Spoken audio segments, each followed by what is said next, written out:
Larson. He got first place at our local tournament today using Lair of Darkness. Yeah, so this is my first time playing this strategy in a tournament. I've just been meddling around with it. Fun fact, this is what kicked me out of LCQs last year at Nationals because I didn't realize how to beat it. I still don't know how to like functionally beat it, but I figured if you can't beat them, join them. So yeah, here's the profile. We'll start with the main deck. Of course, you have to run 3 of Mom. Generally, you actually don't see this card in its native archetype. You'll see it in like Paleo or something, but rest in peace, Toad. He's at 1. Please bring my boy back. She's really good, tributing for cost. Her and Arima tribute for cost, and a lot of people don't understand, like, they can't respond after that happens. Like, they can, but the tribute is still going to happen, you know? Like, if you want to Valor her, I don't know, feel free, but, like, the tribute will still happen. So 3 of her, she sets a normal trap from deck. 3 Arima, again, tribute for cost, and I can either A, draw a card, or B, if I tribute a monster besides himself, I can add Diabolos. So that's pretty cool. He also is 3 copies of Terraforming. He searches Lair, so like I will never not have the city problem from Subterra where I don't see the field spell. I will always see the field spell. 1 Diabolos, I just don't want to have more than 1 in the hand. He's super searchable through Arima, and when I get him on the board, he's good. Pretty good overall boss, hand rips and protection. So there's that. For the rest of the monsters, we have 2 tour guide. Don't mind the mismatch rarity. I'm working on it. Just tutors out Lilith and negates the Lilith's effect, so she's actually at 2k when she's on the board, and her quick effect to tribute is still live because it's just tributing for cost. It won't resolve, but it's still an interruption. Really good. Just like playing 5 copies of Lilith. 1 Moral Tech and 1 Scythe because I'm playing the Artifact Engine. They worked really well today. I only opened like Moral Tech. I never opened Scythe today, so that was pretty cool. But I'm also main decking back row removal, so I can pop my own if I need. But yeah, pretty good. And the last monsters in the deck is Triple Ash Blossom and Joy Springs. Just the most generic hand trap. Trying to figure out where I want to sit with like hand traps this format, but yeah. Spells, we've got of course our boy Lair of Darkness. Turns everything on the field dark. And you contribute once per turn you contribute an opponent's monster that's a dark monster for one of your effects, and at the end phase of the player's turn they get tokens equal to the amount of monsters that were attributed. So like overall, it's like the zombie world treatment basically. It makes everything super polyable, which is why I play the deck actually. The token generation is pretty nice because you can sometimes do link shenanigans. It's also just like nice to have board advantage, you know. There's more stuff for them to have to get over, and overall a very good field spell in an underwhelming archetype. But sometimes you can make up for it with just like the 7 good cards. So there's that. Like I said, triple super poly. Everything's super polyable. Might as well play 3. Like I resolved this so many times today and just won. Got triple extravagance. You can play Allure if you want, but you have to up your dark count. I'm not confident in Allure in this deck, and honestly, I'd rather not banish away key pieces if I were to resolve it. So extravagance is okay because I'm playing 3 of the good super poly targets in the extra deck, and yeah, overall, very good draw card. It's getting reprinted soon, so don't worry about that. It'll drop like way down in value.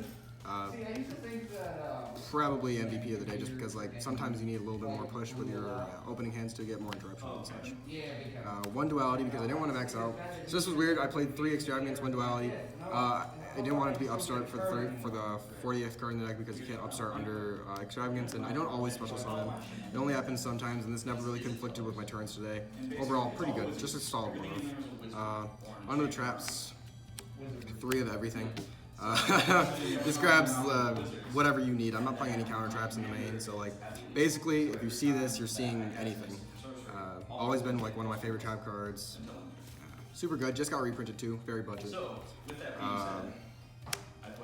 Triple Imperm. I only played 6 hand traps in the main today because I was thinking about like 8 or maybe 9 or maybe 10. You know, if I was really going in on it, but I figured with the 3 super poly for going second if I need it, and 3 of this and 3 ash, I should be okay. Which it ended up very well. Each game I played today. Again, like probably the best hand trap in the format right now. Just talking generically, not any specific matchups. The column negating is always important too. Great card, trap checkable, everything is. Triple Sanctum because it's the best normal trap going first, in my opinion right now. Completely shutting off extra deck, and we also play the Moral Attack for control matchups like Subterra, Altergeist and stuff, because they don't always go into the extra deck, but This is also nice if it gets Twin Twisted or Phoenixed or anything, you know, like you can just pop a card on the board. And most of my traps are chainable to stuff like Lightning Storm and Evenly because I'm actually playing like no anti-Lightning Storm or Evenly cards in the game, but almost all of them are chainable, so it's pretty nice. 2 Dusters, didn't feel like playing 3 in the main. I like 2. It's like playing 5 copies of it with Trap Trick, but then you just gotta be resource management. You gotta do it pretty well. 2 there. Whoops. 2 back to the front. I almost said there could be only 1. This card is just like for getting back your Liliths and your Arimas because you do play a very small monster count and you can't win without your main deck monsters. And again, it's a normal trap you can trap check in. It's chainable to most of the removal traps and spells and stuff. Very good card.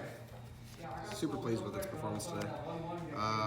1 copy of Metaverse because again, we need the field spell to win with this deck basically. And it's a good thing that we have like 1 Metaverse, 1 Terraforming, 3 of the actual field spell, and then 3 Arima, which is like Terraforming. So you don't need to play this, but it just made me feel more safe and secure about my games today. And then the last one, 1 Skill Drain. It's super good. Like this is like probably the best one of in the deck. Seeing that all your guys tribute for cost and stuff, so their tributes will still resolve, but their effect will not. And it just locks down most decks in the game right now. So very solid. Moving on to the extra deck, we play Triple Starving Venom. Don't mind the rare. It's the easiest one to make under Lair of Darkness. Most generic requirements, just 2 dark monsters, which you can almost always fulfill. Overall, fairly good. His effect doesn't really resolve that much. People know about it. They're not just going to openly destroy him and wipe their board. But overall, just like a -2 for your opponent, which is pretty cool. Triple Mud Dragon. This was in here for some little like weird shenanigans. So everything on the board will turn dark, right? And let's say I'm playing a deck that has like just non-fiend monsters. This takes 2 monsters with the same attribute with different types. So everything will be a dark while it's on the board while I have Lair. So I can just fuse away if I, like let's say it's just more super poly targets because I'm playing extravagance, you know, you just need more. This one's pretty generic. It does take 1 of my monsters generally, but sometimes they confuse 2 of your opponents because they have the same attribute, different types. 1 Drago. I made it like twice today, and it was by using my own Starving Venom, so that was pretty cool. Good monster negate. It doesn't come out very often, that's why you only play 1, because the other slots are actually filled with cards you can use. And 1 Triff. If I would, I'd probably cut 1 Mud Dragon for a second one of this. This card's really good. It just takes 3 darks instead of 2. For the links, we play 1 Link 4 in the form of Borreload, 1 Link 3 in the form of Unicorn, 2 Link 3s, sorry, can't count, Yugioh player. 2 Link 3s in the form of Trispania, 3 Link 3s? 4. Oh, don't worry about it, don't worry about it. I didn't even make him today, but he's got some cool interactions. 1 Serb, 1 Phoenix, 1 Link Spider for the tokens and stuff. I only used like 2 things out of that today, but like whatever. For the side deck, we got Double Nibiru. Was contemplating maining it, decided not to. Was happy without maining it. Resolved it twice today, and it was good both times I resolved it because I can just tribute the token. Easy way to out it. But yeah, good card. Triple Lancia to walk into game 2 and 3 so I don't get even lead. If I know my opponent's gonna force me first, or I know I want to go first. This is a deck that you can like openly say I'll go second with and be confident. So this is, if you're going first, it's anti-evenly. It's also really good hand trap against like Orcus and stuff. It's pretty decent against Emancipator if they set up Block Dragon and then you just find a sequence where you're able to chain this and you're good. Overall, very good hand trap still. Triple Eradicator. Didn't even side it in today, but it's for stuff like basically this under Lair is like super good because you're tributing your opponent's monster and then you call spell or trap. I didn't use it today, but in theory it's just amazing. Triple Cosmic Cyclone. I couldn't find my 3rd German secret, don't worry about it. Probably the best spell and trap card removal card. English. Probably the best spell and trap card removal card in the game right now. Just pay 1,000, banish 1. Really good for spot removal. Nice to chain like field spells and stuff. Really good. Triple evenly matched because sometimes I go second on purpose and I need a way to actually like reason for that. So this card's good. And the last Twister or Duster the last Duster because playing 3 in the main with 3 trap checks just makes it more often to see if you're going first against a control strategy. And that is it for the deck profile. Alright, cool. If there's anything you would change, what would you do? I think probably meddle with some of the extra deck ratios a bit. I didn't really need all the lengths. They were just there if I needed them. Meddle with that a little bit. I want to try and work Ballista Squad into the main. That's a very honorable mention. I couldn't find any because I'm lazy. But it tributes a monster, which Lair will allow you to tribute one of your opponent's monsters for it, and then you get to pop a card on the field. So it's like a -2 for your opponent, basically. It's really good. I don't know where I would cut to put it in, but it's always an honorable mention, and I want to test around with it. That's about it. Okay. Thank you, Larson, for the deck profile, and congratulations again, first place at the local today. And if you guys have any questions about his deck, leave it down in the comment section below. And leave a like, comment, definitely subscribe. I should see you guys in this video. Have a good day.